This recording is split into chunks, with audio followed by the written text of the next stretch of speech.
Today we're going to be talking about the new era of clothing brands that are exploding and honestly taking over the market and really putting a lot of these bigger brands in some heat. In the past couple of years, there's been a massive shift in essentially just where people are putting their money when it comes to putting clothes on their backs. Historically, we've seen a lot of people consuming from the big brands, right? You've got your brands at the mall, you've got your major online brands that just kind of make products for everybody. And more recently, we've seen kind of the shift go from these big box brands to smaller brands that are more curated and more niche and are making products not necessarily for everybody, but more so making products for a smaller group of people. And I personally interpret this change as just a big fat fucking opportunity for smaller creators, smaller brands, smaller budgets, and smaller ideas to become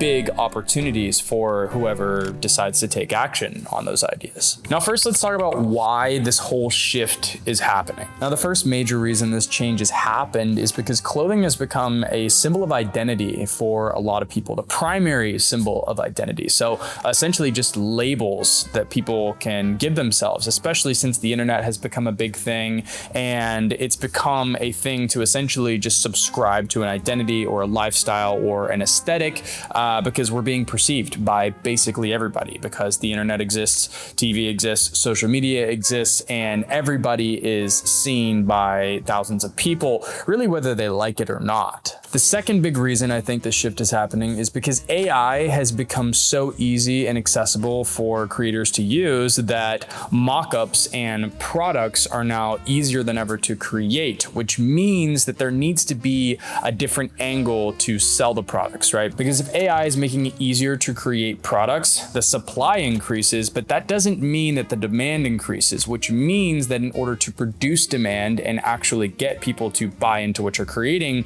you have to be a lot more intentional about how you create it and how you show it to people. And then the third and final reason I think this is happening is because honestly, consumers are losing trust in a lot of the brands that they're buying from, right? Things are coming out, lies are being told, people are finding out about these lies, people are getting scammed, things of that nature. And in an economy where the product used to be a guarantee, it isn't anymore. Essentially, this has become a trust and alignment game, all right? And the reason being is because trust has gone down, and when trust goes down, it becomes scarce. When something is scarce, it becomes valuable. And with so many brands out there, it's become difficult to feel really connected and aligned with a brand, which is why, again, trust and alignment are those two big factors that I think all of the successful brands of today's day and age are really focusing on, and what I am going to encourage other brand owners to focus on as they build their brands here in the next couple of years. So let's talk a little bit more about trust and alignment. Now, what this essentially means for brands today is that if a customer is going to buy from you, they have to buy into everything else about your brand outside of the product, not just the product, but everything else, the world, the content, the feeling, the environment, the producers, the creators,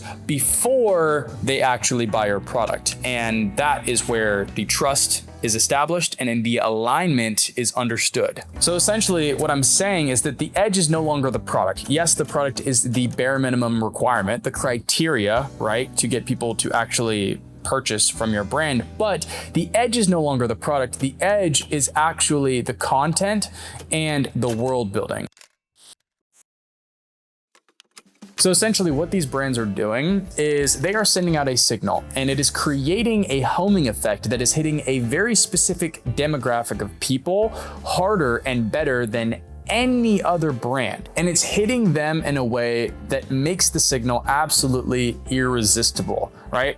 Because they've stopped trying to appeal to this type of person and this type of person and also this type of person. They've cleared out all the noise and they're focusing directly on one specific type of person. So essentially, in layman's terms, what these guys have done is they've created a canvas that people enjoy looking at. They have created a lifestyle that people enjoy identifying with. They've created a world that people enjoy living in. And on top of that, they've also created an admission ticket that you can buy, that you can purchase. And that ticket is a product from their brand. Now, everybody has a dream world, and everybody's dream world looks a little bit different. Some people's dream world is more dark, grungy, hardcore, and some people's dream world is more clean, shiny, and upkept. So instead of trying to come up with a world that is everybody's dream world, the brands that are winning have used their brains and come to the conclusion that that is impossible. And if they want to win, they need to create a world that's very specifically aligned with one person's dream world. So the reason you're watching this video, how do we create that world for that one specific person or that one group of specific people? Well, it all starts at phase one of the customer experience, which is the pre-purchase phase, right? The customer's experience with the brand before they buy. So the ultimate goal here is to create a pre-purchase or window shopping experience that is good enough for the customer to build trust and alignment with the brand and then buy your product. That window right there, the pre-purchase experience, the window shopping phase, that is where your opportunity is. And that brings me to a personal belief, which is that if you can paint a picture that 1,000 people like more than any other picture, and then you can give them a product that makes them happy, then you will have 1,000 people who will come back to you ready to buy every single time that you drop a product. Now, if we do the math on this, let's say your average order value is $100. And let's say 1,000 people spend $100 on average once a month at your company. Well, you do the math.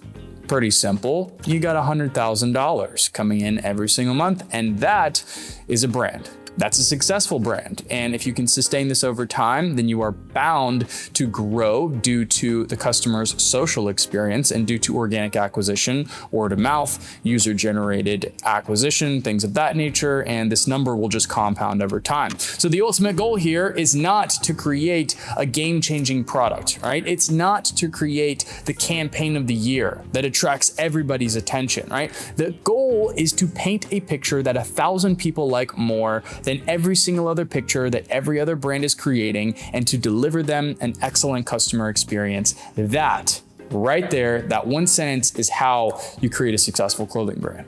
So what you're gonna do is you're going to pick one specific type of person or group of people, one specific character archetype, and you are going to learn how to serve them in a way that no other brand is serving them. So now that we've talked about what exactly the edge is that these new emerging winning brands have, let's get into the details of what creates that edge and how you can do this for yourself. So to explain this, I'm going to use the parameters of what I believe makes a good movie or piece of content on social media or story, because in essence, outside of the product, that is what you are creating, to create a draw to the product. And in the same way that people wouldn't be fans of famous actors without the movies, people also wouldn't be fans of famous products without the worlds that the products live in. So the first thing we need to do is establish a setting, all right? What physical, literal world does this live in? Does the product live in a microwave? Or does it live on a ranch in Colorado?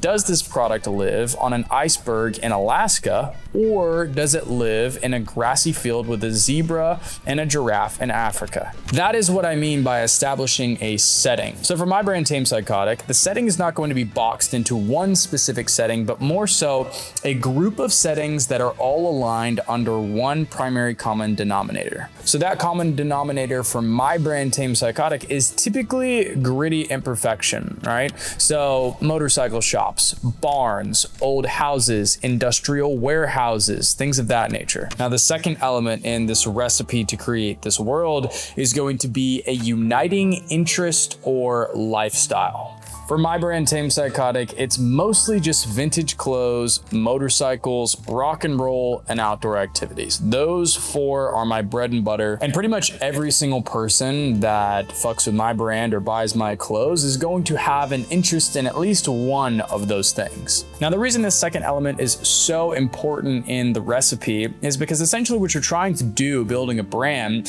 is you're trying to create a community, and a community is defined by a body body of individuals that are all aligned under one common denominator, which is typically an interest or a hobby or a way of life, right? That is typically what even makes the community what it is, which is why you really need to highlight these, and you need to pick interests that you believe that your people, your person that you ideally want to sell to in your head would be interested in. So all of the interests that I have picked to create this world are interests that I believe my audience, the person that I believe would enjoy my clothing and my product, also like. Now, another reason that you really need to have these nailed down is because the products that you make will be a direct result of the world that you build them in. So for example, right now I'm working on a pair of repaired canvas double knee pants, and that product is a result or a part of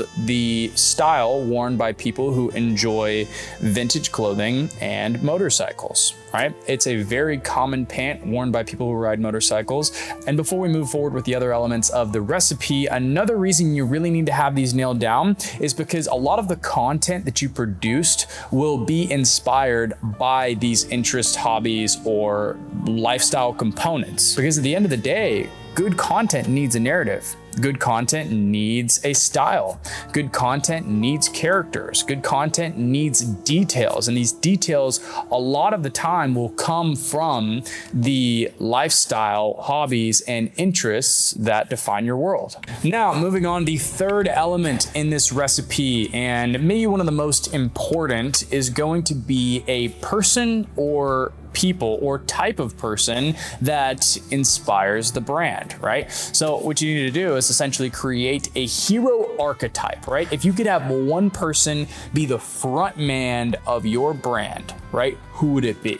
You know, for my brand, Tame Psychotic, most people see the front man as myself. Most people see myself as like the hero archetype. Most people see me as the most refined person in the brand, simply just because the brand is a direct result of my taste, preferences, enjoyment, and passions for life, right? But from the creative director's point of view, which is going to be my point of view and your point of view, you need to have a person or people in your head that inspire a lot of the creative direction and world building that you make with your content, your products, and your socials. Now, for me, some of those characters would be Chris Cornell from Soundgarden, or Scott Weiland from Stone Temple Pilots, or Henry Rollins from Black Flag, or Walton Goggins from all of the fucking sickest movies of all time. Some others would be Clint Eastwood, or Jason Momoa, or Sonny Barger. Really, you're just looking for figures in the world that inspire you, that have influenced or impacted your decisions style-wise, creative-wise, hobby-wise, interest-wise. You're just looking for people who have inspired you to create, right? Those are the people and persons that I'm talking about that you need to identify and acknowledge as that element that is included in the recipe that is your world building. So if Marshall Cruz is that established character in the world of Tame Psychotic, and Marshall Cruz wears black selvage denim 6 days a week and wears cargo shorts that are ripped on the front on Saturdays, and he also wears a lot of leather, and he also carries a big ass mountain knife on his waist, and he also wears engineer boots every day. That is essentially a blueprint for the taste and consumption of the customer. So more than likely, that person is defining a lot of the consumable components of that world, which are like the products that that hero person consumes, right? One of the first people that I ever saw to carry a knife on their waist was Jason Momoa. Jason Momoa, a little bit of a kook, I know, but he does have a very distinct style. We could also take Clint Eastwood, like I mentioned earlier, very famous actor. He's played in a ton of Western movies, and he's been very influential on the Americana style in the realm of menswear, right? And that has impacted me, and therefore will impact my audience as well. So me establishing him as an influential character or as a defining character of my world communicates to the audience and helps give me a clear direction to creating. Now, moving on to component number 4, we have the narrative or story of the world, right? Every good movie has a story. It has a narrative, it has conflict, it has resolution, right? And essentially what we're doing with this whole brand shit is just telling a dope ass story, creating dope ass stories for the consumers and their participation. Now, the reason this part is so important is because people need entertainment. People need retention. People need to get invested into the brand. And what do people get invested in? Well, they get invested in reality TV. They get invested in movies. They get invested in The Walking Dead. They get invested in Stranger Things. They get invested into Love Island. And the reason they get invested is because the story is entertaining. It keeps the ball rolling. It's something to put your attention on that could go this way or could go that way, right? And that novelty is what your brand needs, which is why it's important to create a story narrative and just kind of like chain of events for your brand. Now, you can do this in one of two ways or both, right? The first way is by creating individual, small, curated stories through marketing campaigns and themed collections. And that is going to give your audience stories to consume that they will find entertaining or inspiring, and therefore bring and draw intrigue to your brand from the customer, right? Now, the second way that you can build a narrative or story for your brand is by essentially just telling one long ass story that is just the evolution of the brand, right? The brand as a living, breathing soul that is changing day to day, right? For my brand personally, that story is told by myself through my personal Instagram account. And since people can feel that the brand is an extension of myself, the story of the brand is told through my story. And I like to create smaller, more cinematic, intentional, curated stories bit by bit to feed my audience, right? Typically those stories are derivative from my experiences just in life, and that creates multiple stories for people to consume, as well as the overarching long-term story that is the brand. All right. And that keeps people very invested. That introduces that level of novelty that people desire whenever they want something to become obsessed with or to identify with or to stand by. And that is why the narrative and story is so very important. And that brings me to my last component, my last element of the recipe. And this one is by far the most vague, obscure, and difficult to land on out of all of the other components in the recipe. And that is a native feeling. All right, a feeling that people get whenever they consume your brand's content, your brand's products, your brand's emails, your brand's SMS, every touch point that you have with the customer, they experience a feeling that goes along with that touch point. Now, the reason that this is the last component that I'm listing in this recipe that creates this world that you're trying to build for your customers is because this native feeling is more or less produced by all of those components that I listed first stacking up to produce this overall native feeling. So this native feeling is understood and kind of curated by the culmination of the setting and the people and the uniting interests and hobbies and lifestyles and the storyline, right? That is ultimately like what creates this native feeling. So for me personally, that native feeling is artistic masculinity or expressive masculinity, right? And if I were to make an Instagram post with a black screen and white text that says artistic masculinity, everybody would read that and be like, sick, cool, but like they wouldn't feel it, right? I would be communicating it to them. I would be putting it out there. I could put it in my bio. I could post an Instagram story where I say artistic masculinity. And everybody would be like, okay, I'm getting those words, but I'm not feeling it, all right? You can't just directly communicate it. It has to be indirectly communicated by, like I said before, the culmination of all of those other factors that go into world building. And if you can produce that native feeling, if you can get feedback from your audience, and if you can ask your audience, hey, what do you like about being a part of this brand? And they can give you that native feeling, you have succeeded. Now, why is a native feeling so fucking important, and why is it the pinnacle achievement of world building? Well, the reason is because emotions are more powerful than physical needs. It is a physical need to have a shirt on your back because it is instinctful to feel naked if you do not have a shirt on whenever you are in public, all right? To quickly explain this, the brain is made of 3 parts. The inner part is the reptilian brain. That is the basal ganglia. This is the part of the brain that is responsible for physical instinctful needs, right? So eating, sleeping, shitting,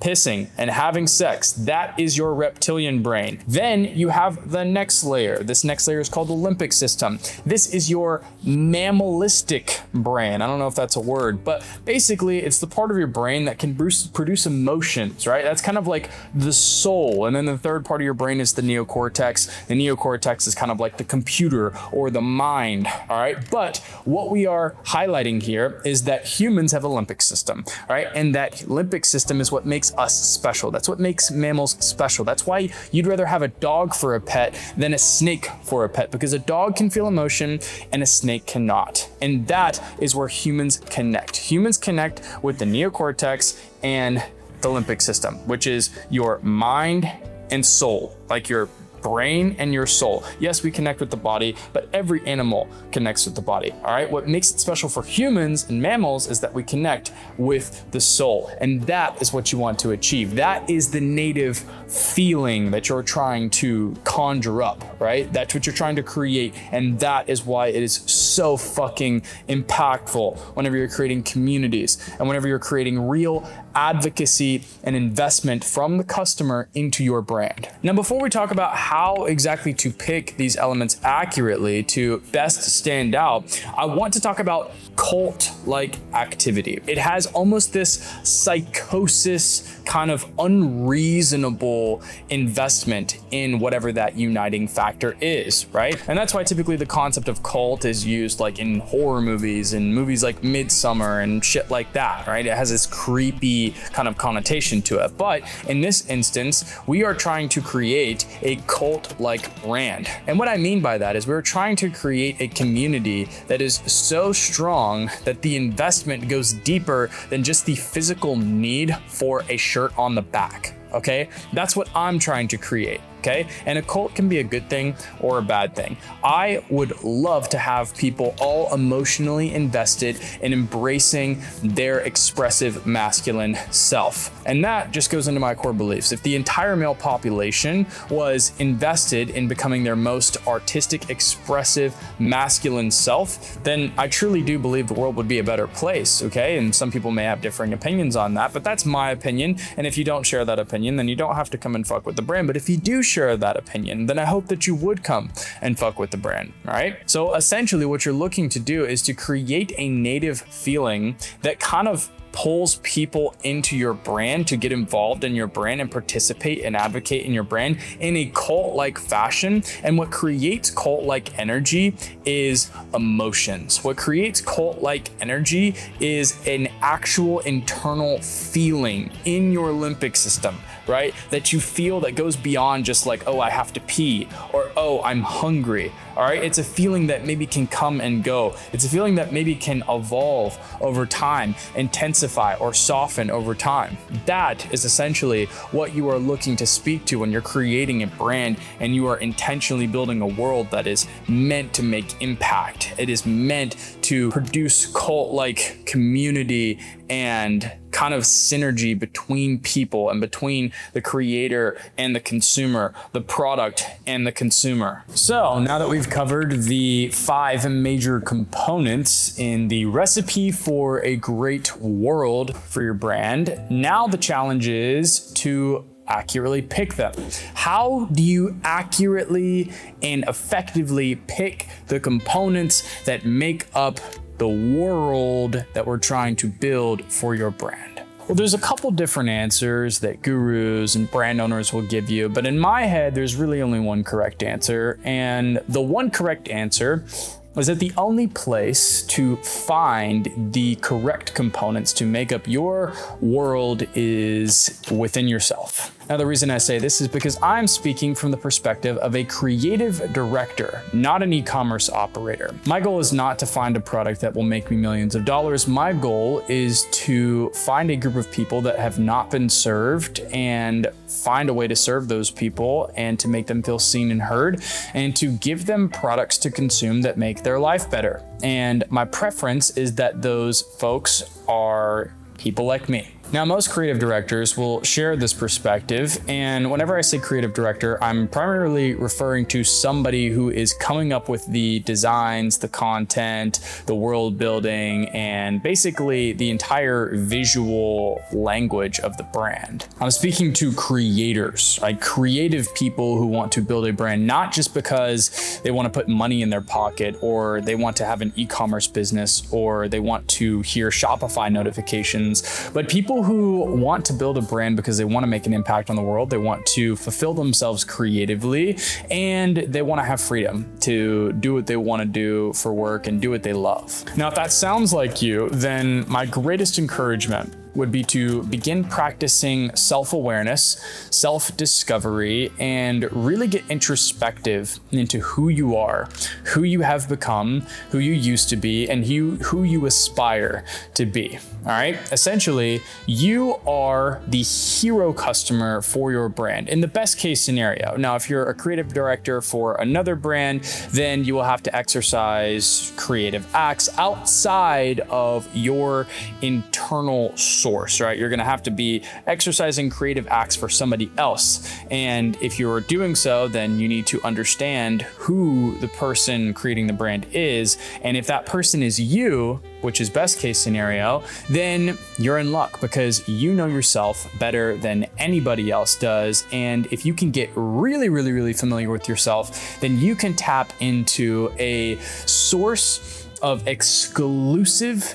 energy and preference and creativity and inspiration that nobody else has access to, right? You are essentially accessing a blueprint that nobody else can decode except for you. And that is what I teach. That's what I study. That's what I have been studying and researching for 6 years now. And that's why I love this, is because it makes me a better person. It makes me more introspective. It makes me a more impactful person to the people that I create for.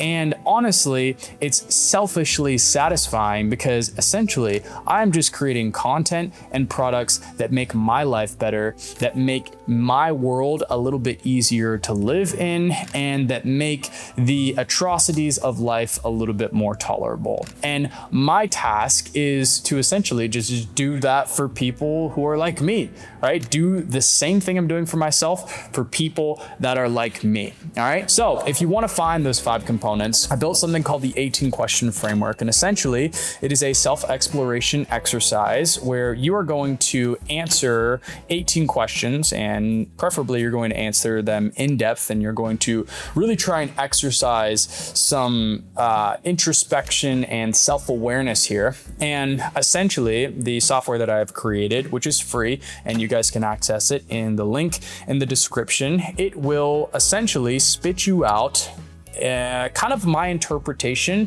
of how I like to take those answers and turn them into useful information and components that you can use to kind of build the world for your brand. Now, this is not going to be perfect, and the answers to these questions that my software gives you is not going to be perfect. It's going to be more than likely a reflection of whatever you put into it, and it's going to just interpret your answers and kind of give them back to you in the format in which you can actually use those to build your brand. That's what it's designed to do. And I'm still working on the software. It will get better over time. But for now, it is completely free software that I pay for. And if you guys would like to access it, it is in the description of this video. I created it solely to help people be more introspective and to help people turn their introspection into kind of just useful information when it comes to building a brand and kind of building your dreams and impacting the world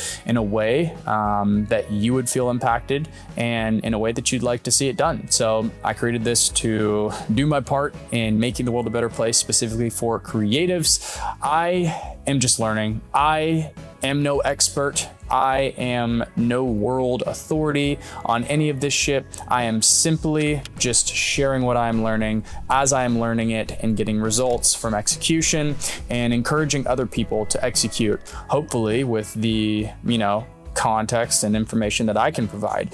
My whole goal here is to make it to where other people fail less than I did, and other people essentially go through less pain in learning and building the brand of their dreams than I did, because it was a very long and treacherous process for me, because there was nobody to talk about this shit on the internet whenever I was figuring it out. And I just had to kind of beat my head against a wall until I found the right answer, and that came with a lot of blood, sweat, and tears that I would like other people to not have to experience along the way. So again, I'm just learning. This is not an easy venture by any means. Building a brand is one of the hardest things I've ever done, and along with that comes fulfillment. It's also one of the most fulfilling things that I have ever done, and most of my students will say the same thing. Most of the friends that I have that are also brand owners will say the same thing, and my hope is that one day you will say the same thing. So thank you for watching. As always, I'm in your corner. I'll be here in the next video. If you guys have any suggestions for videos that you'd like me to make,